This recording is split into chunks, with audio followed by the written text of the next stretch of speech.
2번 문제, 과세법 편입관세, 일반특혜관세를 다음을 기준으로 비교 설명하시고 그랬는데요. 관세법 편입관세보다는 관세법상 편입관세 그러는 게 좋겠네요.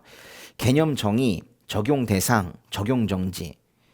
이 세 가지를 쓰래요. 그러면 편입관세 쭉 쓰고 일반특혜관세 쭉 쓰고 뭐 이래도 되겠지만은 개념 안에서 편입관세, 일반특혜관세를 비교를 하고 대상 안에서 또 비교하고 하는 그런 것이 이 문제의 취지에 맞을 것 같아요.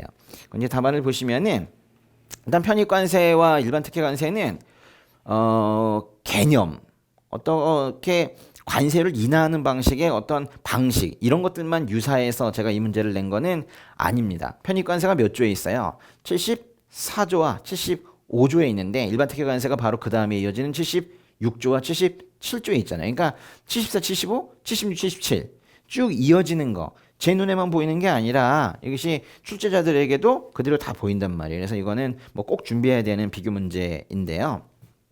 예.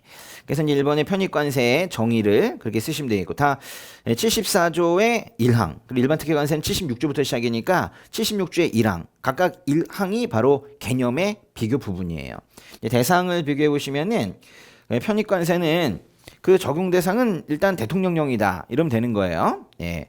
보조할 편이 모두가 다 대통령령으로 정하죠. 근데 거기 이번에 괄호 1번의 두 번째 문장 대통령령으로 정한 관세에 관한 편입을 받을 수 있는 국가는 부탄, 이란, 이라크 등 WTO 비회원국이다 그랬는데 편입관세 적용 대상 국가를 모두 외우신 분들이 그 대륙까지 나누어 가지고 자세히 쓰신다면 뭐 괜찮은 답안이 될 거예요. 근데 이 문제에서는 지금 그렇게까지 하지 않아도 될 것 같습니다. 그래도 아마 많이 쓰실 거라고 저는 생각하고는 있는데 오히려 여기는 법의 표현은 아닌 WTO 비회원국이라는 표현을 쓰고 있죠.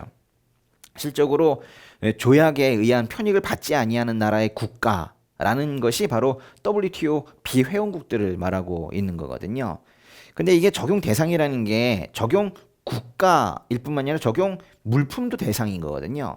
적용 대상인 국가와 적용 대상인 물품을 두 개를 다 균형 있게 써줘야 되는데 그래서 편입관세 부분에 보시면 이 앞부분이 바로 적용 대상 국가에 대한 부분이고 뒷부분이 적용 대상 물품인데요. 그 물품은 바로 WTO 양어표에 규정된 물품이다라는 거예요. 괄호 이번에 그 일반 특혜관세는 그 적용 대상은 대통령령으로 정한다라는 겁니다. 근데 특별히 유엔 총회 결의에 따른 최빈개발정국에 대해서는 좀 더 우대해서 부과할 수 있다는 것도 여기에 같이 써주면 좋겠어요. 그다음에 적용 정지. 적용 정지는 왜 합니까?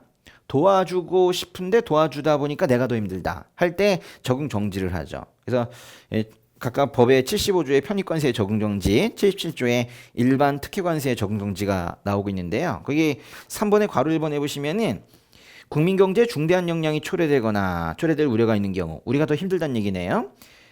정지시켜야 할 긴급한 사태가 있는 경우 이렇게 뭔가 우리에게 아주 힘든 상황이 있다라는 말을 쓰고 끝부분에 적용 정지시킬 수 있다 이러면 되는 것이고 괄호 2번은 일반 특혜관세도 마찬가지입니다. 중간쯤에 보시면 국내 산업에 중대한 피해를 주거나 줄 우려가 있는 등 우리가 힘들다는 얘기죠. 그때 적용 정지가 되는 거죠.